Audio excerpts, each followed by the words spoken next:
So yeah, we're doing CHCCOM002 tonight, and this is session 2 of 3.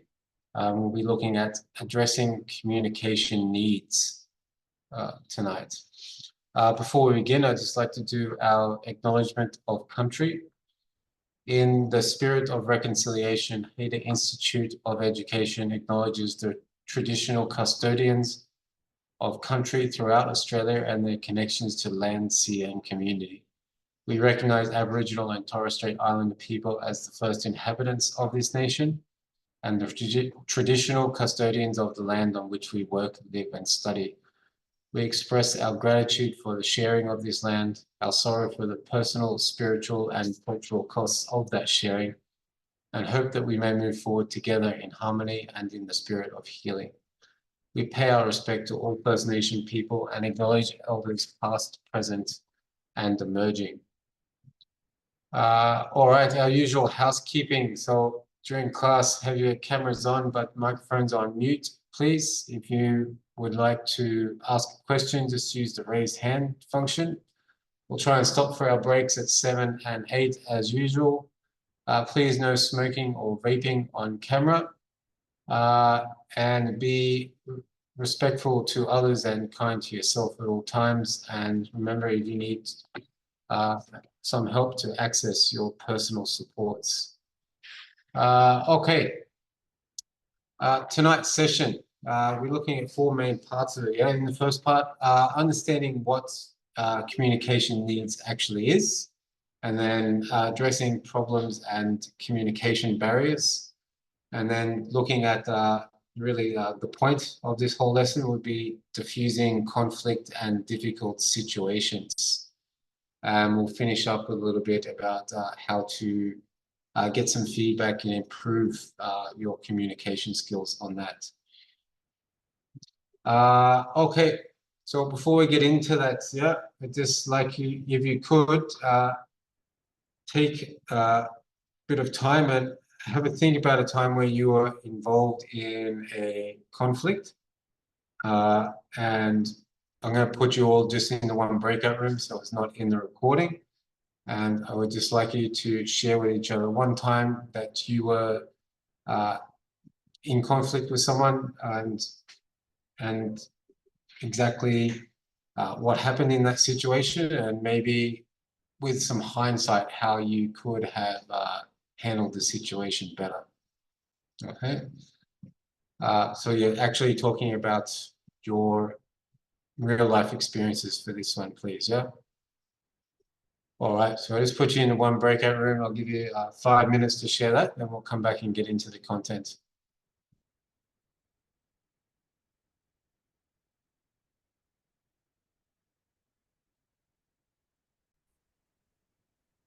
Okay, so yeah, welcome back. I won't ask you to share the personal experiences from that one.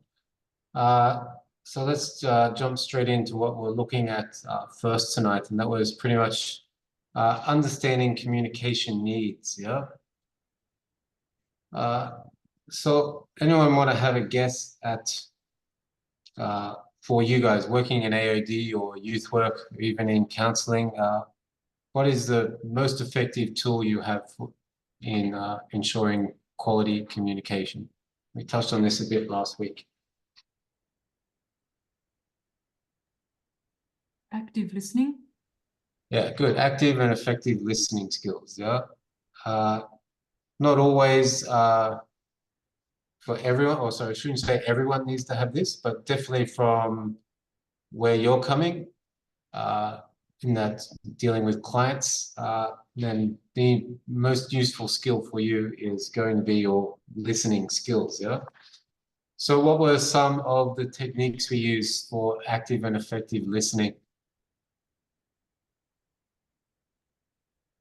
Observing, like, obviously not just what they're saying, but like their body language and how they're saying it.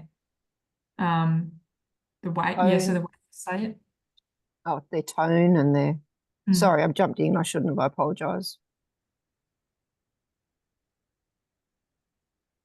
Yeah, that's good. So, yeah, like the body language. So noticing their body language. What about your body language? when you're actually listening to a client? What are you kind of aiming for with your body language? Just to show that you're open and you're listening to them and that you're not disinterested or distracted. Eye Yeah, good. contact. Eye contact, yeah. And you started to touch on the other parts of non-verbal communication you need to be aware of. So one of them there was tone of voice. What else is it?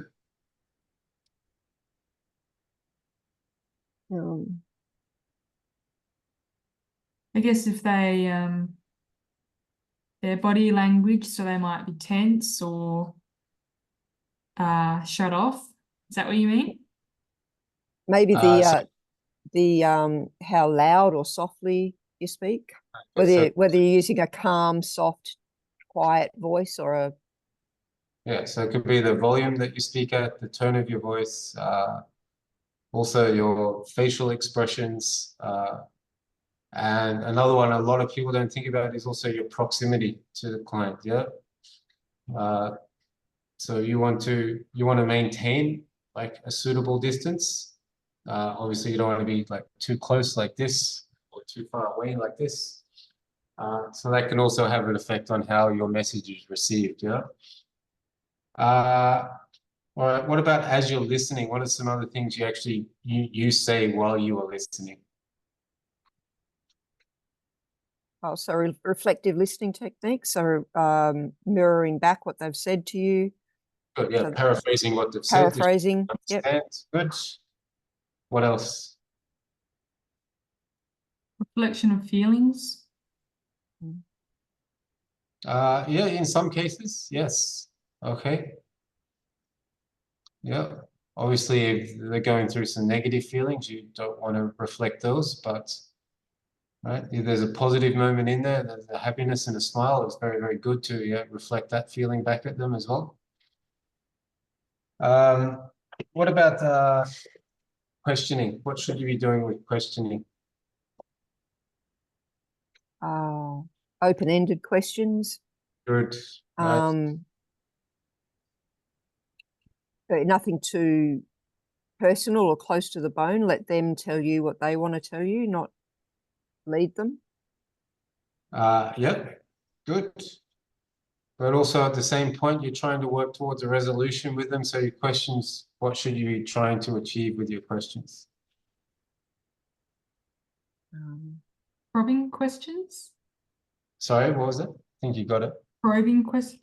Yeah, good. Right. So yeah, right, obviously you need to be respectful and not too pushy, but you also need to probe and try and get down to the specific reason that you're talking about. And it's very similar in conflict resolution. It's going to be necessary to get down to the real core of what's going on to cause that one. And obviously then the basic ones that you always pay attention. Yeah, don't try. Obviously, you can't get distracted and go off somewhere, and make sure that your responses are appropriate to the situation, yeah, or connected to the situation. All right. So communication. I'm just going to share this one with you so you can all have a look at it. Yeah? It's made up of 4 different parts. Does anyone want to have a guess at what they are before we get into it? Body language. Just talk about this process of communication. Oh, okay. No idea. Yeah, it's pretty straightforward.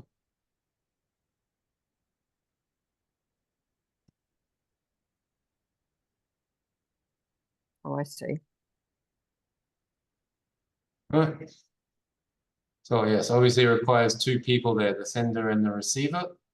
Right, and it starts with the message from the sender, yeah, which is obviously goes to the other person, and then that goes back to the sender, what they call feedback, or it could be a response in there. Yeah. Right, sorry, David's coming in. Right, so it's important to know there that it's not a one-way thing, as you could say. Yeah, communication it's a circular kind of process, right, involving exchanges of information between minimum of 2 people. Yeah. Evening, David. Hello. All right.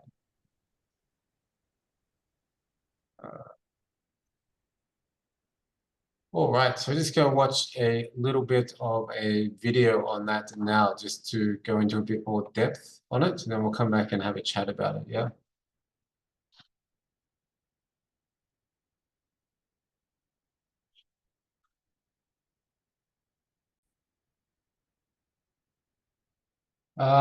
Okay. So we came back, or we came into the end of that one, talking about the communication barriers, yeah? So there's 2 main areas in there where these barriers can come up, or the most important ones where these barriers can cause conflict. Yeah, so the 5 parts of that cycle they looked at there were, 6 parts: idea, encode, decode, feedback, channel, and context. So what do you think are the main parts of that process where miscommunication or conflict could occur?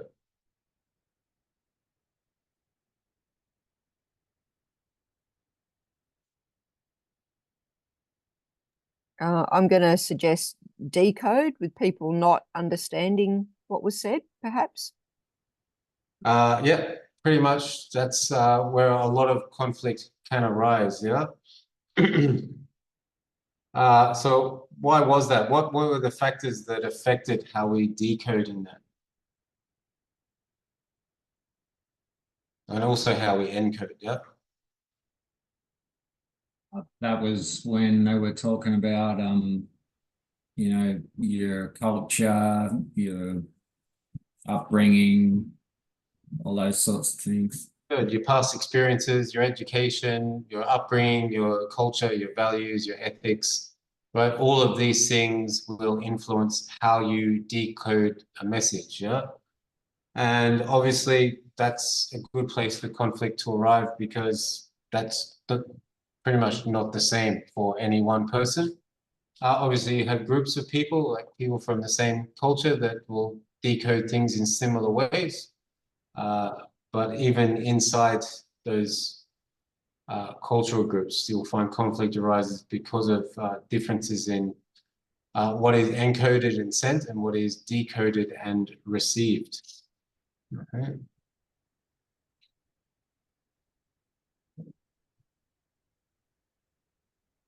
All right, so thinking also about the channel and the context there. So just reviewing that first, what is the channel when we talk about the communication process?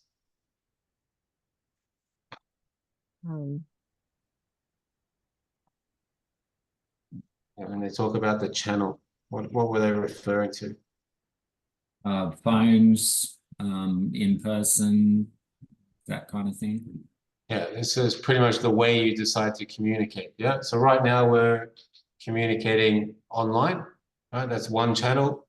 We could also send an email or a text message or organize a face-to-face meeting. These are all different channels. So what are some conflicts or barriers to communication that could come up regarding channels? the phone lines being down. Good, yeah. Technology problems. No internet, no phones, obviously no communication. Socioeconomic status. Oh, interesting. Can you explain that one to us, Dave? Oh, I was just thinking, like, you know, not everyone has a computer, perhaps. You know, not everyone has access to the internet. Yeah, good. Okay. So yeah, they might want to email, but they don't have that choice. Yeah, Yeah. good. Any other barriers that could come up with that?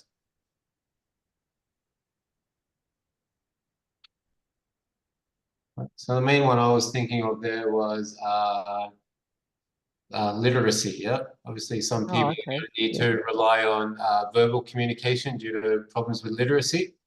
Yeah. So that could also be a communication barrier there. What about in the context?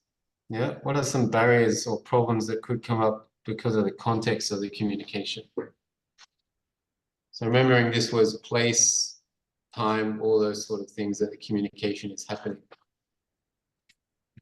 Being on different parts of the planet, having Good. time differences. Yeah, good. Obviously, a lot harder to find a time to communicate with someone in South America than it is someone in South Australia. Yeah. Maybe other like environmental factors, like, maybe it's dark, maybe it's noisy. I don't know. Yeah, dark, noisy. It could also be that because of the context, certain people are not comfortable. Okay. Maybe where you are is like at a sports game, and the couple of the people there are not really interested in the sport, so they don't really feel comfortable communicating about it. So lots of different things that could come up from that. Yeah. I was going to say disability, perhaps. Oh, all right. How so? People with hearing issues, or people who have not much movement or are unable to speak. Yeah. Okay. That's definite barrier on quite a few of them there. Yeah. The channel and yeah, also the context. Good. All right. So looking at understanding communication needs, yeah. So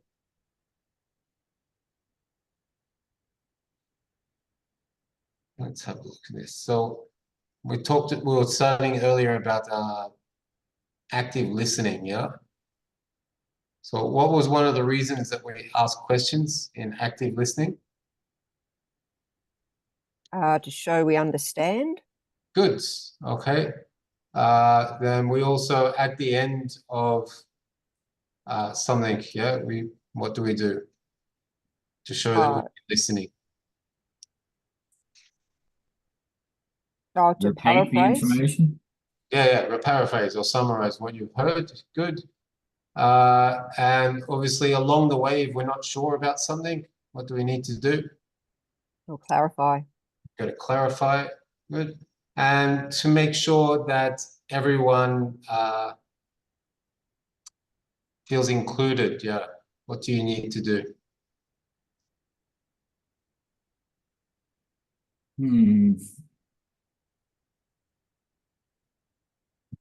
Ask Olivia to answer a question. Or Rachel. Yeah. So, yeah, well, that's basically it. Everyone, if you want to have an effective result from your communication, then you need to make sure everybody has the time and the space to express their views, yeah? Right? Whatever they may be, yeah? Whether they're completely opposite of someone else, they can't be ignored because they're not fitting in with the group or the conversation. Everyone needs to have that chance to express their views. And Says who? sorry, man. Says who?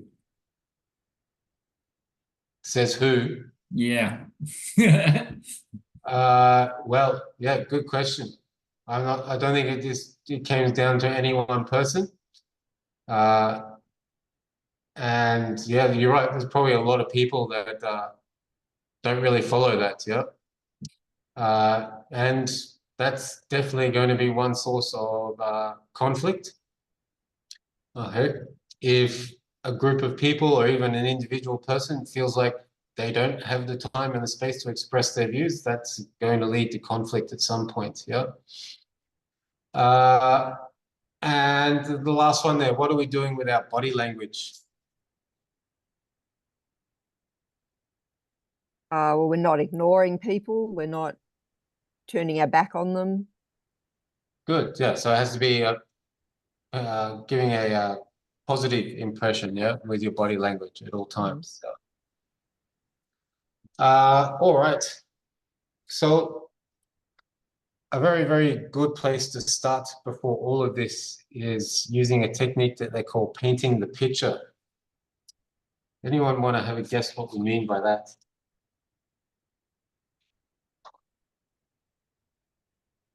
Setting the scene. Yeah, so which part of the communication process do you think we're kind of focusing on here with painting the picture?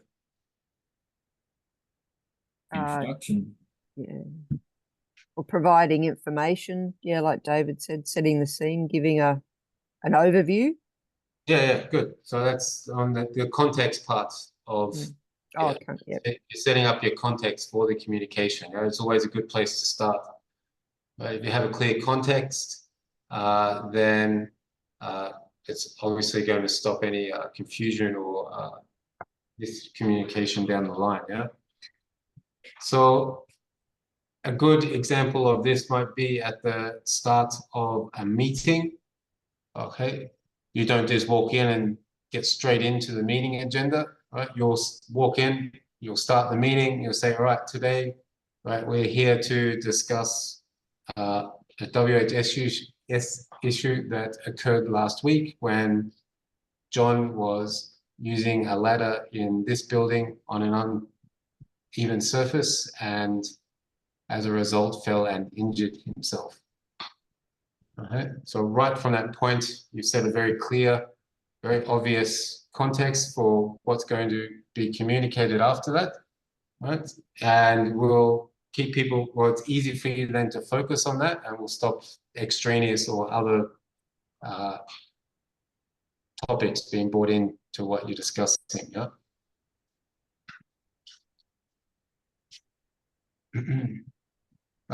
Rachel, are you still with us? Yep. Okay. Right. Now, everything we've spoken about so far has been designed to avoid any problems that we have in communication, yeah? Now, obviously, this doesn't happen 100% of the time. So what we're going to move on and talk about next is some strategies for addressing problems or communication barriers. But we've kind of made it to 7 o'clock, yeah? So it's a pretty good spot to stop and have a break.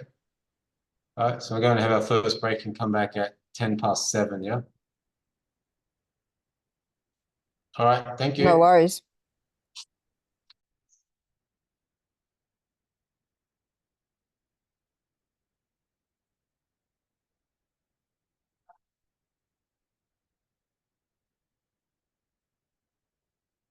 Okay, are we back?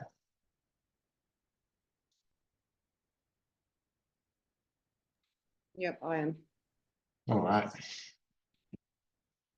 David, Linda, Olivia, are you here?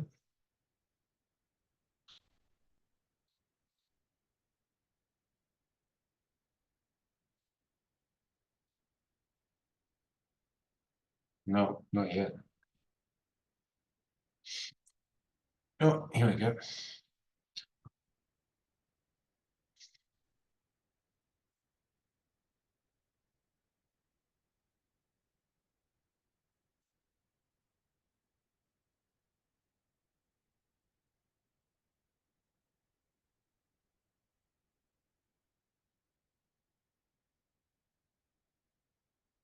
All right, so let's get back into it. Yeah, so we want to start by looking at addressing some problems now or addressing communication barriers. Yeah.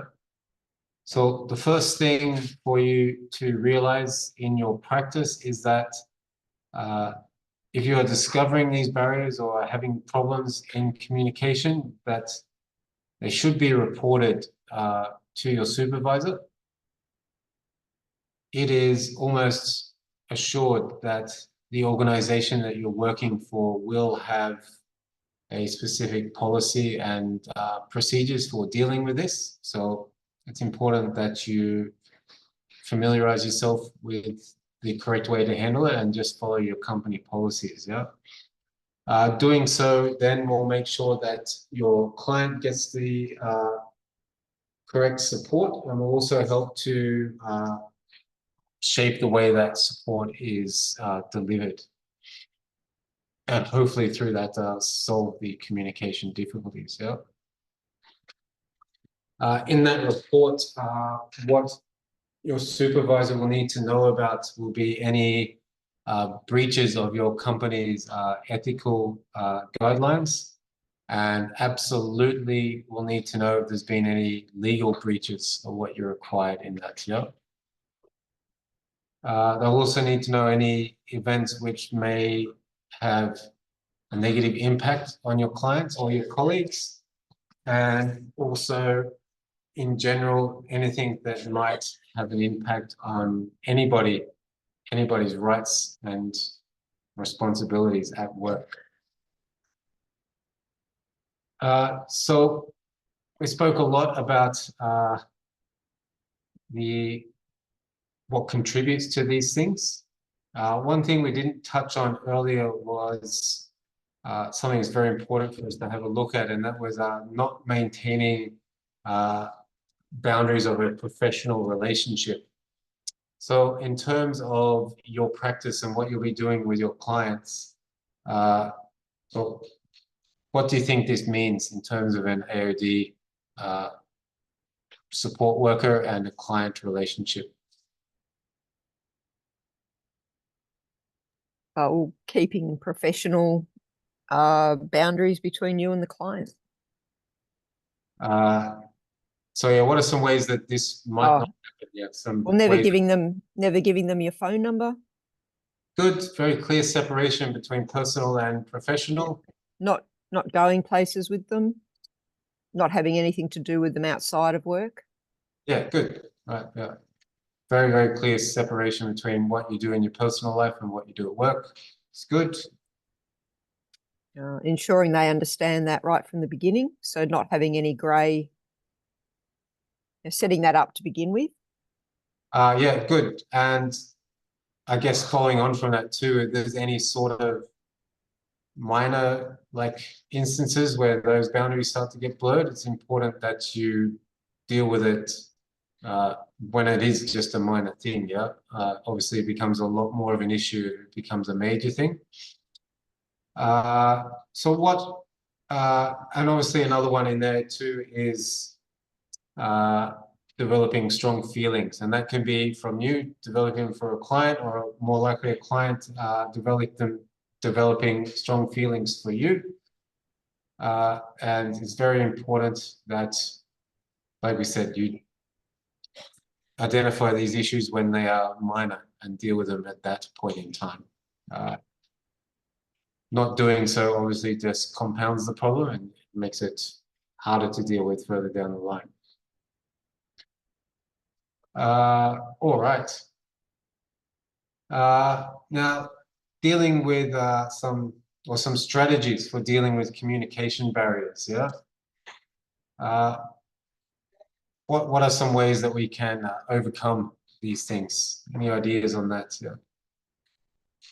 Bring in like translators and interpreters for clients, maybe that's speaking another language or are deaf. Yeah, okay, good. Yeah, so remove any of those physical or barriers from the way, that could impede communication. Speaking about the issues, not staying silent. Good, what we just touched on, yeah. Right? Don't think that it's minor and you don't need to bring it up. Right? It is important that you discuss it.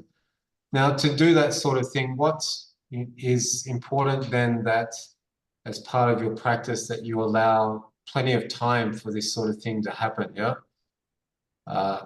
So I guess that would be like not expecting or not having unrealistic goals for what you can achieve in one session with your clients, yeah?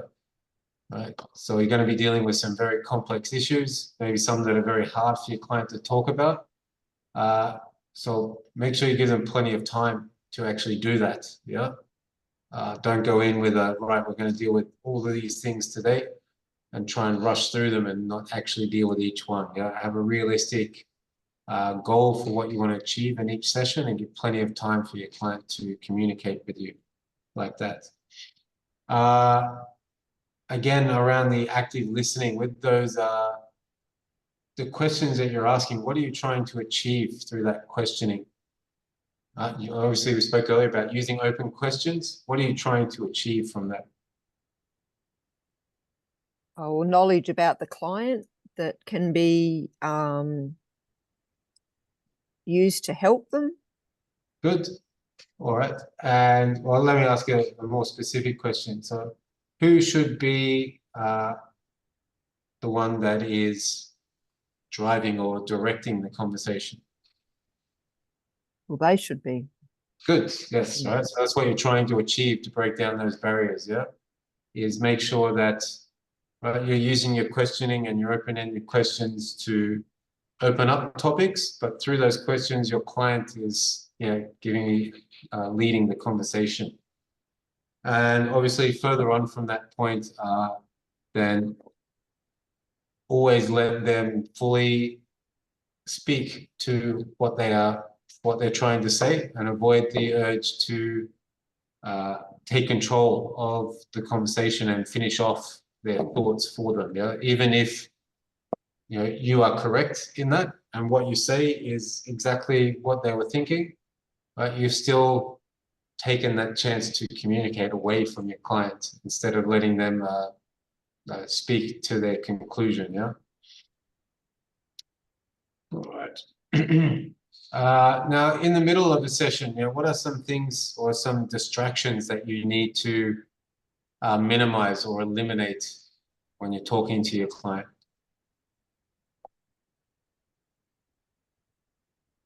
Distractions as in like, people walking past or Yeah, all right. noises? Look at that. So yeah, making sure that you're in a private place, so you're not being interrupted by passers-by.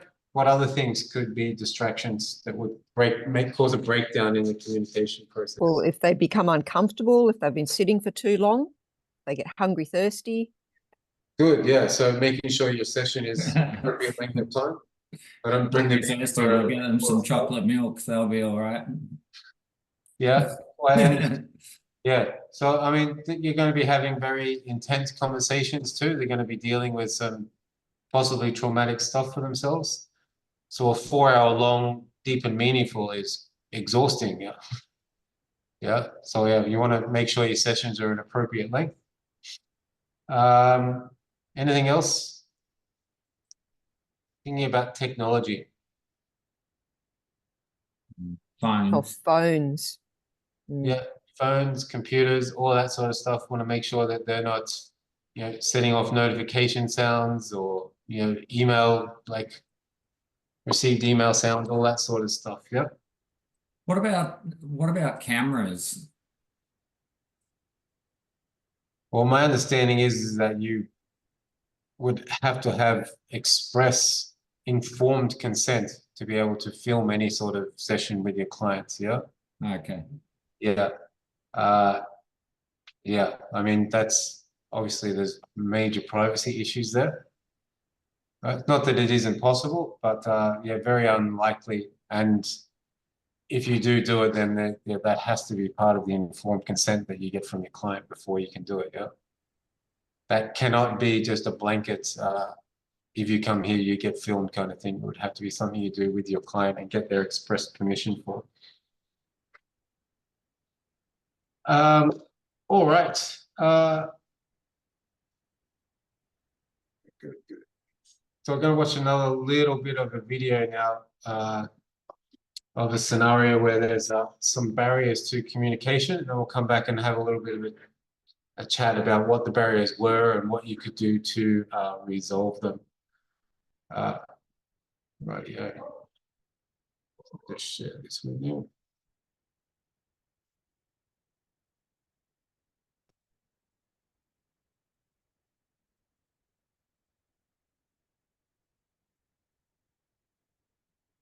Hey, good morning, Eva. Oh, hi, good morning. You know that Mr. Harry Lee is going to be here with us tomorrow, right? Oh, yes, I'm aware of that. You know what? He's a very special client with us, so I need you to take care of his hospitality. Of course I will, don't worry. Thank you so much. Oh, well, I just remembered, Eva, he's diabetic. So would you mind taking care of Oh, that yeah, as well? yeah, I understood. Everything will be taken care of. Oh, Don't great. worry. Great, thank you. Hello, Eva. Oh, so Mr. Lee, how have you been? It's Harry. Oh, Mr. Harry, would you like to have something? Some snacks or coffee? Any preferences? Well. I know your preferences. We made all the arrangements for you. I'm sure you'll appreciate our hospitality. Of course. Mr. Harry, aren't you having anything? Are these pastries sugar free? I'm afraid they're not. Well, then I cannot have them because I'm diabetic. Oh, Hey, Eva. yeah. I need you to write a blog on tips to reduce anxiety, and I need it next week. Yeah, sure, it'll be done. Thank you. Eva, Yeah. did you get the blog ready for me? No, not yet. I'll give it to you in a couple of days. But I told you last week that I need it today. I have a meeting with boss this afternoon. You said you needed it this week. You did not specify a date. Oh, God. Hey Jane, with my new role change, I'll be reporting to Tony. Oh, that's great. Congratulations. Yeah, thanks. Actually, I'm curious. You had worked with Tony, right? Yeah. So I just want to know, how is he as a manager? He's good, but let me tell you one thing about him. He does not grant leaves easily. Oh, is it? Yeah. What do I do now? I have my brother's wedding to attend next month. I shouldn't ask him for leaves, I think.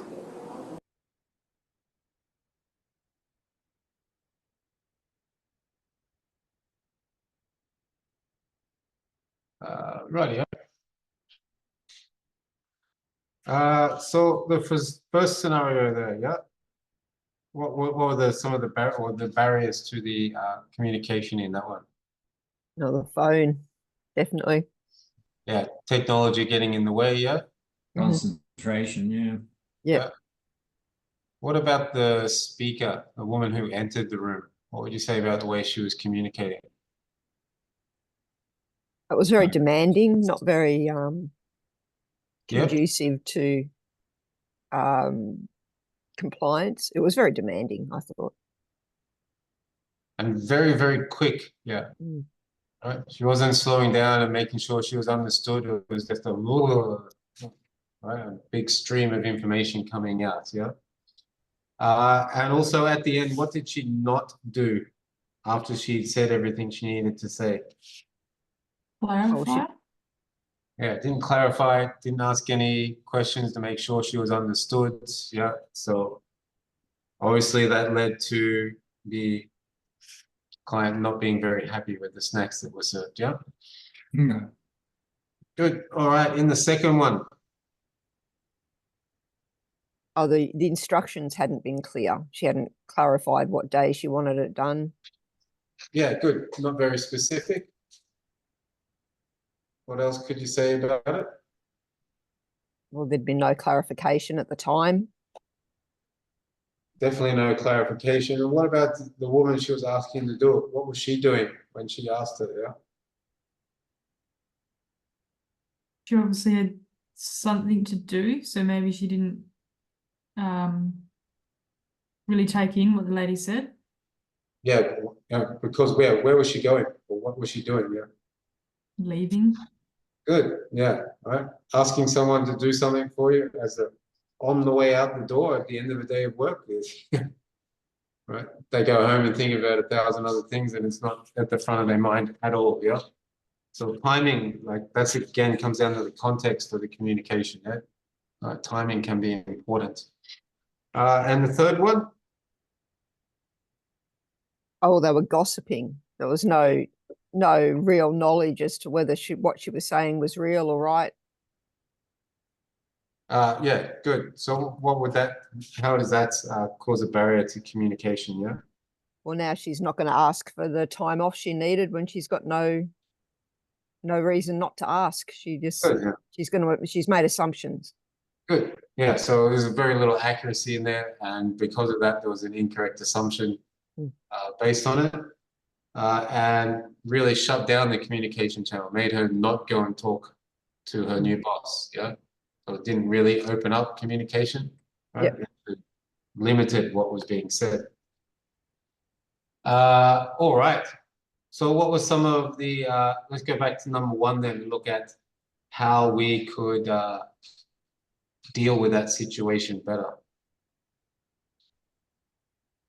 If you're the speaker, so the woman who came in and started, what could she do better to ensure there were no barriers to the communication? Well, she might knock on the door first, come in Good. slowly, ask if she can come in. Yep. Good way to start. Yeah. Ask her if she's busy. Good. Yeah. Make sure she's listening, like wait till she's finished doing whatever she needed to do on the phone. Yeah. Who do you think is the manager in this situation? The one requesting the task to be done. Good, yeah. So do you think it's inappropriate for her to ask her to stop what she's doing in that situation? No. Yeah. Right, and would immediately take that technology out of the way, yeah? And yeah, the other ones you spoke about there, yeah, obviously at the end to ask some questions to check that she was understood, yeah? All right, number two. What could they do better there? Oh, once again, clarify to make sure that the questions were, that the request was understood, but get her to stop and turn around and talk to her properly rather than heading out the door. Good. What might also be appropriate at that time? Well, it might be more appropriate to ask her earlier in the day, perhaps. Well, yeah, that would definitely be good. But if you have to do it at the end of the day, probably a good idea to like apologize for the timing of it. Yeah. So sorry to drop this on you last minute, but yeah, just let them know that you understand the situation and the timing. Yeah. And what was the other problem with it? What did she need to, and how she communicated? Oh, like slow down talking, make sure the client understood, check in with the client that they understood before moving on to whatever you had to say next. Yep. Yeah, good. So definitely slow down and make sure they understood, and also to be more specific about what she needed. Yeah. So she used the phrase next week, not I need this on Monday morning. Yeah. Yeah. All right. And in number three, the gossips. Yeah. What could they do to communicate or break down those communication barriers there? Well, they probably shouldn't have been talking about the new boss in the way they were to begin with. Good. Yeah. So what would be an appropriate thing to say at this time? Yeah. I'm not sure whether it comes down to a communication issue on that last one. I mean, yes, they were gossiping. Yes, they shouldn't have been doing it.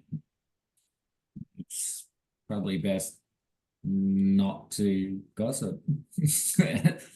End of story. Yeah, that is very true. So pretty much could it come down to one sentence? Yeah. So maybe you should talk to your new boss. Yeah. Yeah. Yeah. Leave the gossip out of it. Yeah. I think that entire situation was kind of put in there to show that, yeah, that sort of miscommunication creates further communication barriers. Yeah. So it's better off just being left out of it. Rightio. So I'm going to go on now and start looking at conflict resolution and diffusing difficult situations. Yeah. So we have touched on a lot of the points from this. Yeah. And putting all of those together pretty much is the best way to deal with this sort of conflict. So we mentioned before that it's very important that everyone has a chance to express their views. Yeah. So it's the same in a conflict resolution situation, right? There can't be any resolution if one party is not being heard. Again, asking your questions and making sure that you clarify at every point so that everyone is clear before you move on. And that's probably the most important part of it, yeah? So it's not wait until the end and then try and clarify something from 2 or 3 minutes ago, right? If there is something that you're not sure about, it should be clarified at the time that it is communicated. Okay, just because doing that clarification might actually change the direction of the conversation and improve or move you closer to a resolution. Whereas if you let the person go on, they could actually go off topic and move you away from where you need to go. I think particularly when you're asking someone to do something for you, asking those kind of questions allows them to, provide their own input on how they might approach the task, and they might give you ideas that you hadn't considered. They might have a better way of doing it. Yep, that's true. All right. The next bit, or I guess another point to bring up here is that all communication, everything that is brought up in the conflict resolution needs to be focused on actions. Yeah, so there's no comments on personality or a person's appearance or no personal. It's just focused on actions and what happened. And the only exception to that is talking about yourself. So obviously you're allowed to express your feelings, right? But you speak about yourself and the actions as they happened, right? You never make any personal comments about anybody else in the situation during conflict resolution. Another thing, if you're actually the third party, or even if you're not, I suppose you could still do this, is that you need to find the points of agreement and make sure that everybody is involved in the negotiations around those points of agreement. Yeah. So obviously, if you are playing the role of a mediator, it's your role to sit there and look for those points of agreement. If it's just you and a person trying to sort it out together, then yeah, you need to identify them together and discuss them together. Yeah. And it's probably the most important part of the conflict resolution is finding those points of agreement. Sometimes it can be very, very difficult, yeah? So it might be a very, very simple thing that you start finding a point of agreement on. And it can sometimes go all the way back to, like, we both like working for this company, yeah? Or we both like working for this organization, and just finding the most basic common ground that you can and building on it from there. Usually you don't have to go back to that, and most people can agree on like their motivations for coming to work. Obviously, you'll be working for an organization to help your clients, and you can start from that point, right? We're both here to do our best for our clients, right? But it's important that you find those points of agreement and build on them throughout the process. All right. So where does these sort of one other thing I should say too is also around your communication policy that your organization will almost assuredly have.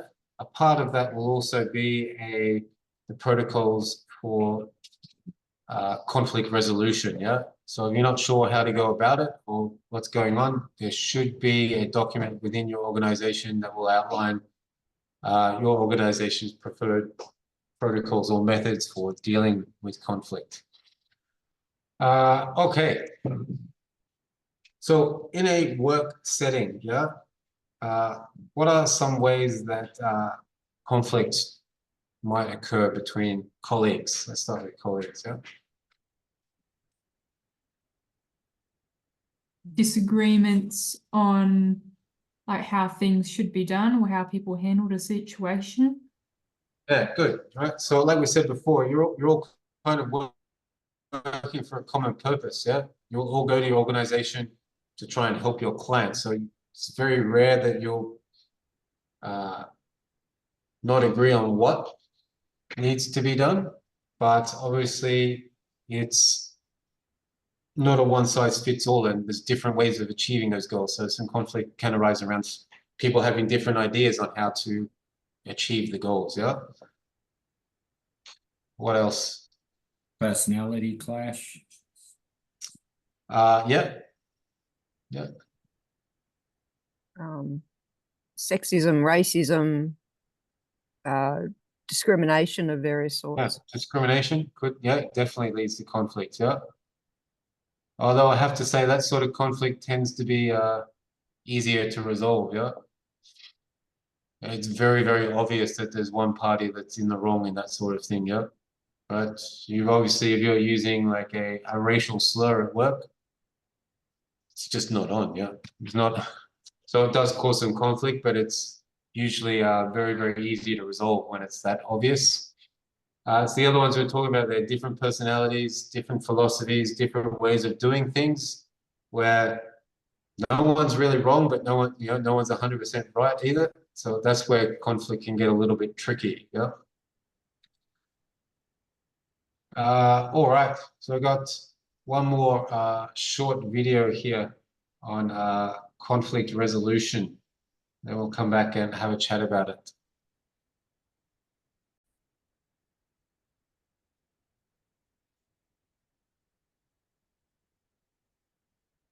All right. So what was the main theme in that video around, well, the first step, you might say, yeah, the first step in when you find yourself getting into a conflict situation? Well, asking why there's conflict. Good, yeah, but asking who? Yourself. Good, yes, right. And that's probably the main thing to remember when you get into any sort of conflict situation. The first place you go for answers is not the other person, yeah? It's yourself, right? And that's very hard for a lot of people to do, yeah? Right? Step back from a situation and ask yourself, right, why is this annoying me? Why is this making me angry? Am I the problem? And most people don't do that, yeah, which is why conflicts can escalate. So what were the questions that he asked in there that you should ask yourself, basically, yeah? What's important? What's Good. the other person feeling? Good. Why are they seeing it that way? Good. And yeah, what are our priorities, yeah? Mm. And he finished it off with that little quote there, yeah? Seek first to understand and then to be understood. So it's easy to say that, and it's kind of, we think it's very, very, sounds very simple when we talk about it here. But believe it or not, that step in conflict is pretty much ignored by most people when they get into that situation, yeah? Why do you think that is? Because most people have big egos. Yeah. Yeah, true. Which drives what? What's happening in that situation that kind of makes people skip over that whole self-assessment step? Reactionary. Self-centered. Yeah. But yeah, basically, yeah, and their emotions are up, yeah. They're in a heightened state, yeah, of anger or frustration, yeah. And that kind of overrides the reasoning part of your brain, and you don't actually think to do that, yeah. And I guess, yeah, that's pretty much why that part gets left out, yeah. All right, no worries, Olivia. See you next week.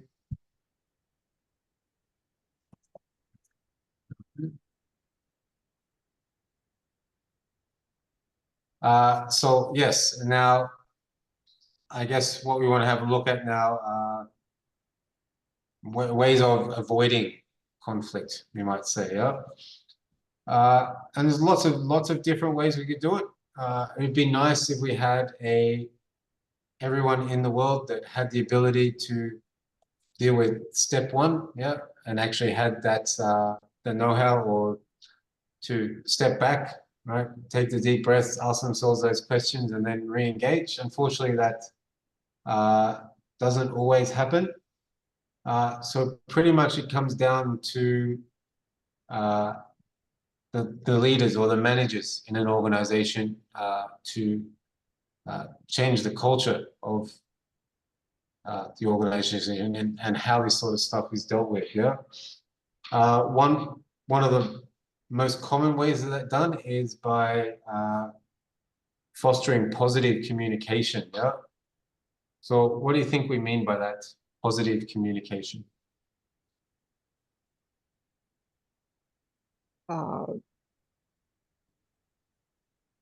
Definitely the ability to ask those questions for a start.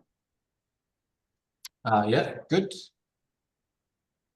To not be judgmental of what other people say. Good. Always respecting what other people have to say, even if it's completely opposite of what you think. Good. To not be shutting people down. Good. Yeah, always open with your communication. Yeah, and I guess another part on that is that it needs to be honest. Yeah. Mm-hmm. Right. Lying will always lead to conflict. Yeah. Some other ones to look at from that too is kind of reframing like how people see conflict there. And they spoke that a little bit with the design team for Honda there, where they actually generate a little bit of conflict. Yeah. But they do it because they see the conflict as an opportunity to learn. Yeah. And there's no reason that can't be avoided, can't be done in like all situations. As they said, it's probably not a good idea to go out and deliberately create some conflict just so you can learn from it. Yeah, but having said that, I mean, conflict is unavoidable. It is going to happen in every workplace you're in. And if you have that idea, right, I'm going into this, when you're trying to resolve it, like this is something I can learn from, then it's an easy way for you to have a positive experience from the resolution. Yeah. Right. So if you go in there with the I'm right, they're wrong, must be my way, then obviously you're not going to learn from that, and it just continues the conflicts. Yeah, makes, which is obviously not what we want. So we want to get back to resolving our conflict, not continuing it on. Good. So let's watch a little video to get into this topic, yeah, on resolving.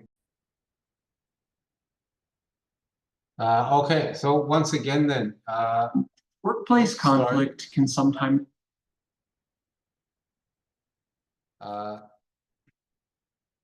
Yes, resolving conflict. What was the main theme around your emotions in that one?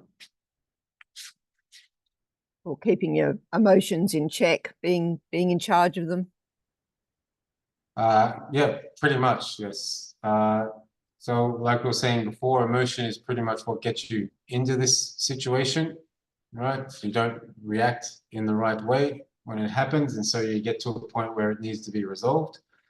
So it's very, very important, sorry, at this point that, yeah, emotion is taken out of the situation. Right? So we spoke before about what you need to focus on when you're talking in these situations, yeah? And I said first there was identify the issue and address your needs, yeah? So again, what is the topic of what you're talking about there is obviously yourself. You can talk about your needs and your feelings. When you're identifying the issue though, what is it important that you focus on? And finding a solution. Good. Yeah, I'm talking about when you're defining the issue, when you're trying to identify what the actual problem is. Oh, that you focus on yourself. You don't bring anyone else into it. Right. You talk about your actions, your feelings, yeah, and actions from the other person. things that are concrete and not open to interpretation. Yeah. Obviously, then, yes, so you have to avoid any sort of comments about character or personality or any comments about the quality of something, like a quality of a person's work, right? And it has to be focused, it has to become an objective conversation, basically, yeah? Now, having said that, you also need it, you have to identify the issue, yeah? You can't just ignore the problem and hope that it'll go away. So conflict, as we said, is unavoidable. It's going to occur in your workplace. So it's very important that when it does, that it is not ignored. Right? It's like a small problem then becomes a big problem if you're doing that. So, all right, we've spoken better than this already. So one thing to talk about here. So yes, we mentioned like asking clarifying questions, following your organization's protocols for conflict resolution. Now, what do you think might happen? So you've gone through this process now, yeah? Right? What do you think could happen at the end of this process? Where should you go, or who should you talk to at this point?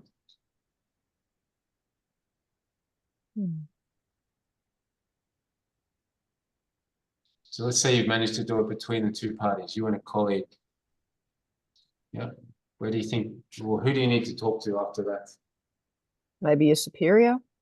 Yeah, good. So it's always necessary when that resolution has occurred that it is reported to the appropriate people, yeah, so that they understand what is going on and how it was done. And a reason for that is that you might have done something during your process of resolving the conflict that can be replicated throughout the organization. Yeah, so it is possible that the way you do something might result in the procedures or the protocols for conflict resolution being modified. So it is important that you report back the results of those to your supervisor. Right, yeah.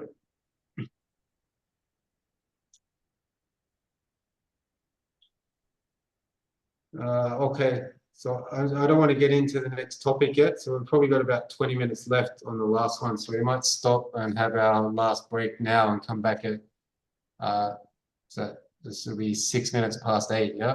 Then we've probably got about 20 minutes left. Okay. All right, okay.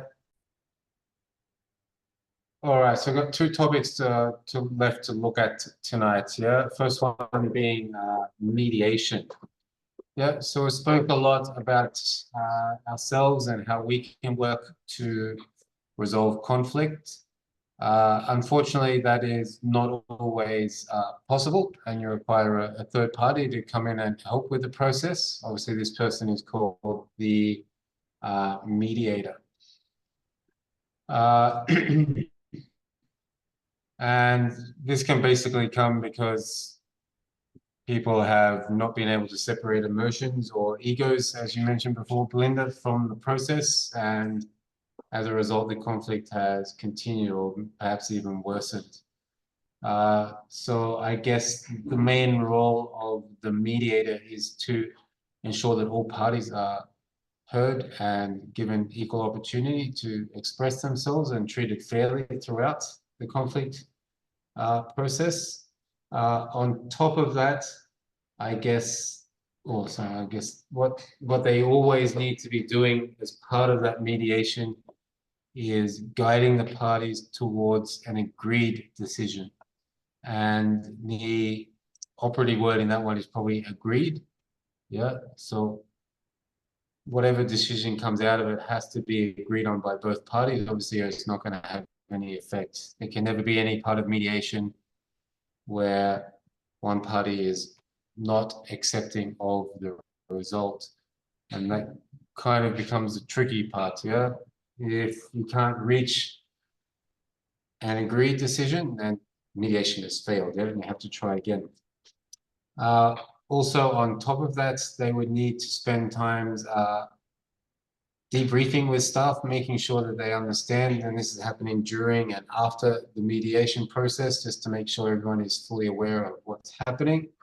And as always, they need to be sensitive to people's emotions and well-being throughout the process. So we're going to watch a video now of a conflict between two nurses working in a hospital, so obviously quite a high stress environment, and look at how the manager deals with it as part of that one. Then we'll come back and have a look at the strategies that he used to resolve the conflict. There we go.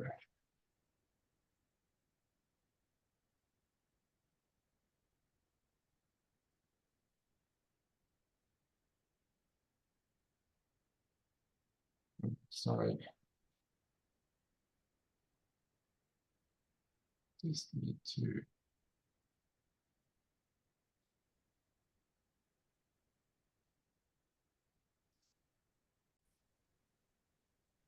So yeah, that was like what we spoke about earlier, yeah? Like if they're not dealt with in a timely way, then the problem becomes bigger and then it's harder to deal with, yeah? So obviously, yes, if Simon mentioned that the first time it happened to Jimmy, hey mate, you better go and talk to the supervisor because you got here late on day one when it happened, then obviously setting the tone straight away for that one, yeah? It's a lot easier to deal with as they move on. All right, what about, so eventually does bring it up with him. Jimmy pretty much ignores him and keeps doing it. What does Simon do after that? Shuts down. Good, right? Stops communicating. Okay, obviously not the right way to deal with the conflict. One of the other things we spoke about much earlier, you can't ignore the issue, yeah? The issue has to be dealt with or it just becomes a bigger problem. All right, so let's have a look at their suggested resolution. So sorry, you were saying there, David, that Yeah, I should have just ignored it altogether, yeah? no. Like, like right from the very first instance, you know, when the guy was late, you know, if it was impacting his work in some kind of way, he should have, you know, spoken with his supervisor about it instead of just watching it escalate or continue to happen before he then spoke to his colleague about it. I don't think it's appropriate for, you know, him to speak to the other colleague about it. It's not really his, you know, he's not the supervisor. It's not his job to do that. It's not his place to do that. Yeah, so unless it's impacting his ability to do his job in some kind of way, like, yeah. Well, what do you think Simon's problem was with Jimmy coming late? Why do you think it annoyed him? just because their values were so different. Yeah. Do you think it might have something to do with like equity? Yeah. Different work ethic. Definitely a different work ethic. Yeah. Yeah. Yeah. How about you, Belinda? What do you think Simon's problem was with the conflict? Yeah. He was feeling that it was an unfair thing. You know, this guy was getting away with it while he was following the rules. Yeah. Which is a big thing for some people, yeah. It can create a lot of annoyance for them, yeah. They see other people getting away with stuff, but in the video he didn't hassle him about being late. I think what he did was tell him he needed to go and talk to the supervisor, which was following the rules. Yeah. Well, they were doing the same project, so they should have been putting in the same amount of same amount of work. I would have been upset. I'm a rule follower. Yeah, I mean, and that's pretty normal. But I probably would have, if I'd spoken to I probably would have said something sooner Yeah. I think the first time he turns up late, you say, off you go, you got to go and speak to the supervisor. Mm-hmm. And if they ignore you at that point, you go to the supervisor. Yeah. And so they're turning up late and it's impacting the project that we're working on together. Yeah, well, that was going to be my next thing, and it's going a little bit off topic. Is time really an issue? I mean, if Jimmy turns up 40 minutes late, but he gets the same amount of work done as Simon, then does Simon really have, does Simon have a point to whinge about just because he takes more time than Jimmy? In some environments, that wouldn't be an issue. And in other environments, it would be a big issue. I worked in schools, and if I turned up 40 minutes late, that meant there was a classroom running riot somewhere in the school and no one supervising 20, 15-year-old boys, you know. Yes. So yeah, it's a recipe for disaster. Yeah, no, I'm the same. I work in schools, and like, yeah, if you're providing a service, and yeah, you need to be there to deliver that service. And I think if you're working in a team too, there has to be an understanding that, you know, that the work roles will be equitable, even if if you're doing different things, that you're all doing, you know, what an agreed on amount. Yeah. No, it's just, yeah, an interesting point to bring up. I think a lot of workplaces now are starting to focus more on productivity rather than being present, yeah? But you're right, there's still some jobs, like if you're a teacher, then you have to be there to teach the class. You can't be separated from that. You have to be present. If you're working from home right. and you're not actually working in a team, you know, with people face to face, then it's really not such an issue. But if you're going into an office to work on a project together, I think things need to be agreed on. Yeah, true. And there's kind of a hybrid nature to work at the moment. Like, I can say that about my job with Hader, yeah. There's certain things that I have to be present on time for. Obviously, this class being one of them, yeah. And then I'll have another 10 or so meetings each week with students to help them out with stuff that I have to be on time for. But my marking and stuff that I do around that, obviously, can be a little bit more flexible with that stuff, yeah. So I guess I kind of got off topic there. I was just thought it was a bit interesting to discuss how workplaces are changing a little bit, yeah. All right, last thing I want to have a look at tonight, and it's something that you'll need to do consistently to keep improving your communication abilities and your ability to deal with conflict, and that is seeking feedback. Yeah. So while it is important that you self-assess and like try to find your own ways to improve, the best way or the most useful feedback you'll get on your performance will come from other people. Yeah. We've spoken a little bit about bias in communications. Unfortunately, there's no way we can overcome our bias towards ourselves. We'll always kind of paint a rosier picture for ourselves than other people will. So it's important that you take opportunities to seek feedback from other people. And for yourselves, this could be from your clients that you're meeting with, also from your colleagues, and definitely from your supervisor. You're probably going to get feedback from your supervisor, whether you want it or not.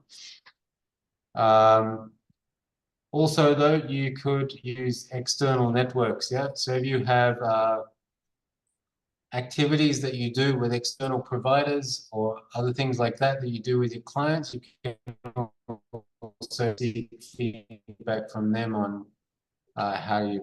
The reason for that, obviously, there's a lot of them. It can be a learning experience for you, obviously, but it can also be a learning experience for the people that are giving the feedback. And through that, you can create stronger or more resilient relationships with your colleagues. Yeah. And again, seeking that feedback after that can also then avoid future conflicts. So you avoid making the same mistake twice when you're getting that feedback.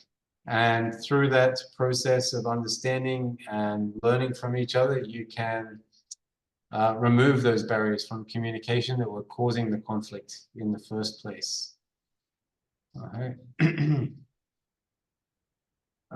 Some other less concrete ones that you might look at for seeking feedback, you can build trust amongst your colleagues. Yeah, obviously, if you're seeking feedback from your colleagues, you're also giving feedback to them, right? So going through that process where you realize that it's positive and you can learn from it, then helps to build trust amongst those teams, and can also lead to better ways of doing things. Yeah, so improved processes and better outcomes for your clients, which is obviously what you're looking for, what you're all there to do. A number of ways that you can collect feedback. Yeah, quite often we think of feedback as a face-to-face thing that you talk to someone about. Not always the best way to do it. Yeah. So what are some reasons you think that face-to-face feedback might not be the most useful way to get that feedback? People won't be honest with you to your face. Yeah, people a don't lot of wanna people have difficulty. Yeah, a lot of people have difficulty saying something, especially if they think the person might get a little bit offended by it, so they won't actually say it. Yeah. Well, the other Anything side of else? it is that people don't like hearing it. They can get cranky, or Exactly. or get their back up if they don't hear it. Maybe you need to go and ask for some. Sorry, Belinda, I cut you off there. Keep going. If they don't, people often don't hear what's actually being said. You know, it gets blown out of proportion, or they think it's they're being bullied rather than guided. Mm-hmm. Yep, good.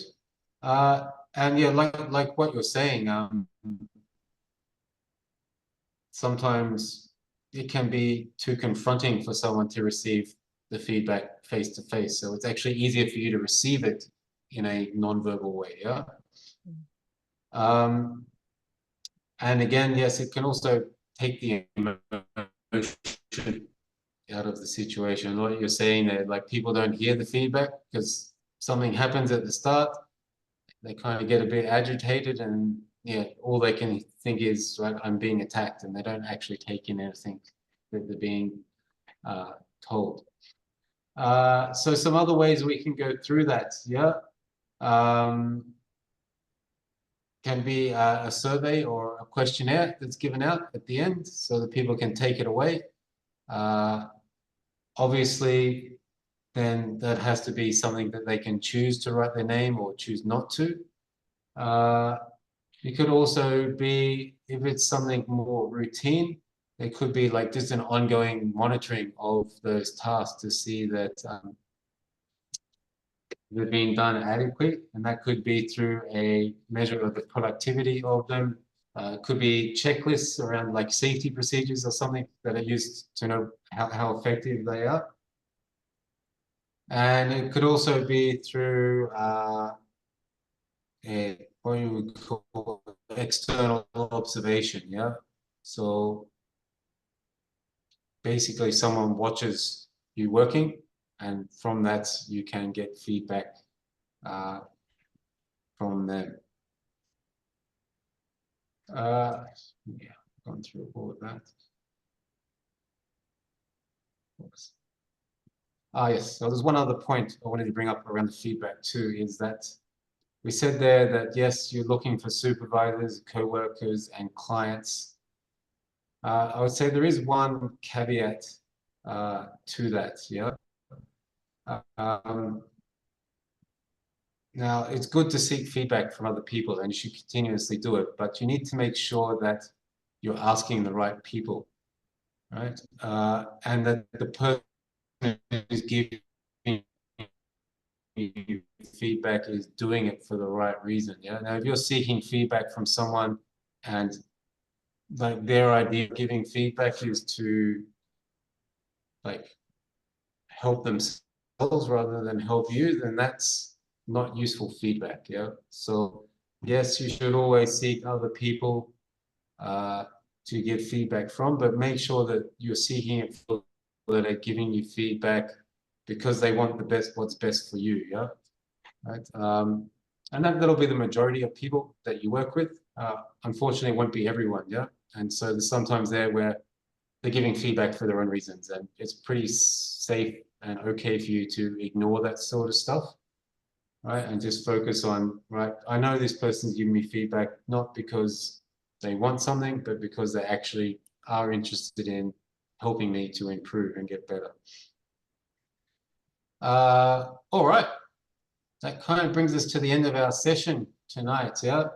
So just a quick wrap up of what we've done. So we started off with discussing what people's needs are around communications. The main one being that they feel like they're given the opportunity to express themselves in every situation and that you are actually listening to them. And that's where we spoke about our active listening skills again. Then we looked at addressing problems and communication barriers. Yeah, we said these could come up. The main one that this comes from is people decode the message in a different way. And that is based around our own lived experiences, our culture, our morals, and our ethics. But some other ones could be also around physical problems, such as like poor internet signal or no phone signal. And also like the context not being suitable for everyone in it. Yeah, so you're in a loud place, it might be hard for some people to concentrate. So obviously that's a barrier to communication. We spoke then about diffusing conflict and difficult situations. And our main point being that the best way for people to avoid conflict is to step back and ask those questions to themselves around what's important here, what are our priorities, why is this making me angry, all right? And then moving from there and looking for things that you can agree on. Now, obviously that doesn't always happen and the conflict can continue when it might require a formal conflict resolution, which you can try first just by following your company policies. And if that's still not working, then moving into what we looked at towards the end there, using a mediator as a third party to help you find a resolution. And we wrapped up tonight there with seeking feedback, focusing on getting feedback from others and not relying on self-assessment. Okay. So we're a little bit early, it's 8:40, but I think a good time for us to stop. Are there any final questions for me before I stop the recording? No, nothing for me. No, all good. Rachel, you're happy? Yep, I'm fine, thank you. All right.